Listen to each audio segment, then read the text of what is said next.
I think, clearly tourism is a global industry that is very active in countries where poverty is an extreme problem.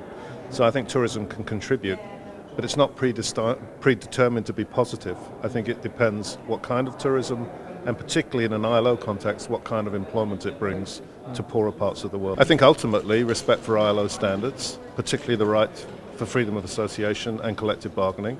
And I think the fact is that in many societies over many years, one of the most effective mechanisms for alleviating poverty is workers organising, representing themselves together to employers, and essentially raising their standards and therefore eliminating poverty. And I think that's exactly the same in the poorest parts of the world. Workers in tourism need to be given the ability to raise themselves out of poverty through representation, organisation, and ultimately in ILO terms, collective bargaining. I think what we expect is some serious focus by the ILO in ensuring that that kind of decent work is prevalent in the industry as it continues to grow, because it is a potentially very positive industry in those terms, providing that decent work is fundamentally underlying the expansion of jobs. It's disappointing, for example, that the 1991 Convention for the Hotel and Restaurant Sector, the ILO Convention 172, remains only ratified by 15 countries. That does not sit well with the notion that countries consider tourism to be a poverty alleviation tool. We would like to see a massive growth in the number of countries ratifying that convention and bringing in at least the minimum standards that that convention has into their national legislation. Tourism can have an exploitative role. It can actually enrich the North more than the South if the model is wrong. And I think governments of the South are talking to each other, and I hope successfully, to try and ensure that tourism brings real economic benefit to the South and does not simply export the economic benefit north, which is the tradition of so many of the extractive industries. For example, tourism should not be that kind of industry. So I think that kind of South-South dialogue between governments is very important. Workers, I think, are talking to each other South-South. We had, for example, major successes in reducing the amount of exploitative, precarious work in Asia. And our South African members are talking with our Asian members about how together they can fight back the abusive use of precarious work. The tourism industry can easily contribute to fight the poverty in the world, because it's creating job in investing every day, in creating hotels and in hiring and keep hiring. Every day in the world you have 10 new hotels opened. Every day. That's 3,000 hotels in a year.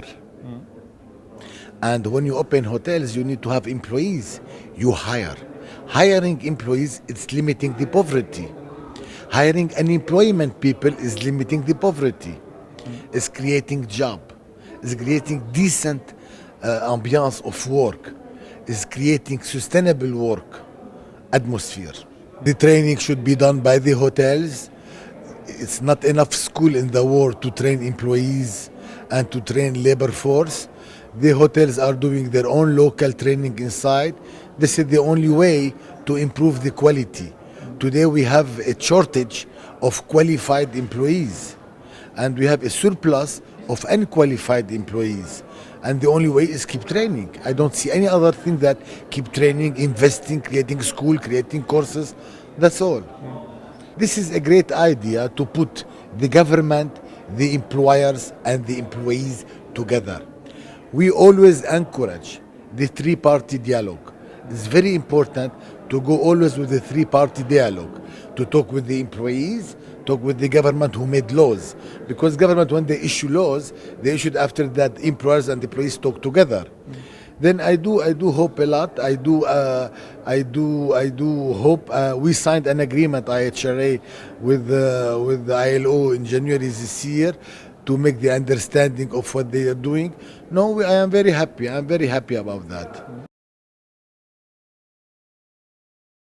Écoutez, on est effectivement un novice en matière de tourisme comparé à certaines statistiques que l'on énumère par-ci et par-là. Mais nous sommes extrêmement optimistes pour les raisons de l'expérience mauritanienne en matière de tourisme, qui, elle, concerne des statistiques extrêmement petites en réalité, mais qui ont eu des incidences en fait extrêmement importantes sur le quotidien et sur et sur la qualité de vie des populations en fait concernées. Parce que, et c'est pour ça que nous pensons qu'il est important de créer une solidarité autour du concept en fait de développement du tourisme durable, qui constitue en fait une clé justement dans le domaine de la lutte contre la pauvreté, dans le domaine de la lutte contre le chômage et puis de l'amélioration des conditions de vie des populations en général.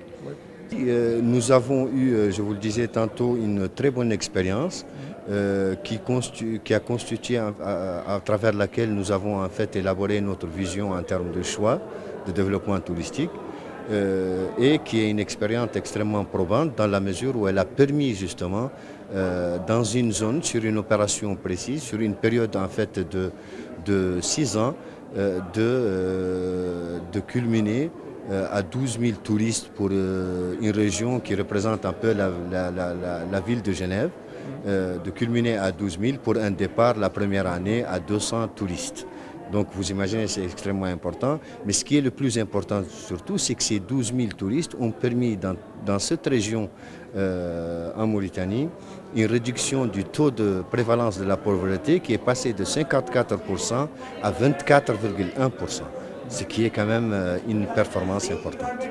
D'abord, je remercie le BIT et l'Organisation internationale du travail de nous avoir conviés à ce forum, qui est un forum qui a été extrêmement enrichissant et qui, nous le souhaitons et nous l'espérons, sera porteur en fait d'une vision durable en fait du tourisme qui respecte les intérêts des partenaires sociaux en général, mais qui est aussi destiné au développement communautaire et solidaire.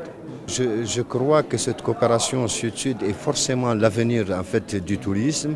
Elle commence déjà dans certaines zones en fait à prouver ses performances depuis d'ailleurs la crise qu'a connue le monde dernièrement.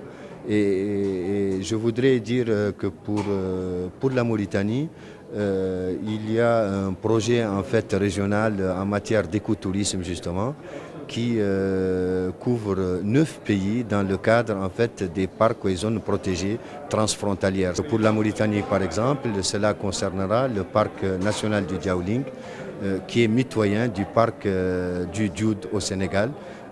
Et qui sont les deux sur la frontière en fait mauritano-sénégalaise, une frontière déjà active, et nous considérons que ce programme-là va favoriser davantage en fait la coopération sud-sud et les échanges et les activités entre les deux États.